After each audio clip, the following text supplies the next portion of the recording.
Hello guys, welcome to my channel. ఈ వీడియోలో నేను ఒక చిన్న అప్డేట్ అయితే మీకు ఇవ్వడానికి అయితే వచ్చాను. అండ్ అప్డేట్లోకి వెళ్ళే ముందు మా ఛానల్ లైక్, షేర్, సబ్స్క్రైబ్ అయితే చేసుకోండి. మా ఫర్దర్ వీడియోస్ అన్నీ మీ ముందుకు వస్తాయి. అండ్ ఈ వీడియోలో ఏంటంటే మన అబుదాబి ఉంది కదా, అబుదాబిలో ఫస్ట్ హిందూ టెంపుల్ అయితే కన్స్ట్రక్ట్ చేస్తున్నారు. ఇదైతే బడ్జెట్ అయితే 700 crores, అరౌండ్ 27 acresలో అయితే ఇది అయితే కన్స్ట్రక్ట్ చేస్తున్నారని రీసెంట్గా అయితే న్యూస్ అయితే వచ్చాయి.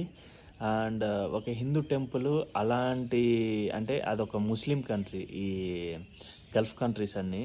అలాంటి ఒక అబుదాబి కంట్రీలో హిందూ టెంపుల్ అనేది కడుతున్నారంటే అది చాలా అంటే చాలా గొప్ప విషయము. And thank you for that government and everything. And ఆ టెంపుల్ అంటే ఏంటంటే అది జనాలు అట్రాక్ట్ చేయడానికి ఒక మంచి, అంటే టూరిస్ట్ స్పాట్ లాగా అయితే క్రియేట్ చేస్తున్నారంట. ఆ న్యూస్ అయితే నాకైతే బాగా నచ్చింది. అండ్ అరౌండ్ అది 27 acresలో అయితే కడుతున్నారు. ఎంత పెద్ద ల్యాండ్, అరౌండ్ ఒక 700 crores బడ్జెట్ అంటే అది మామూలు విషయం అయితే కాదు. Thank you for support for Hindu peoples. And okay guys, మరి ఎన్ని వీడియోస్లో అయితే మళ్ళీ కలుసుకుందాం. అంతవరకు అయితే బాయ్ బాయ్.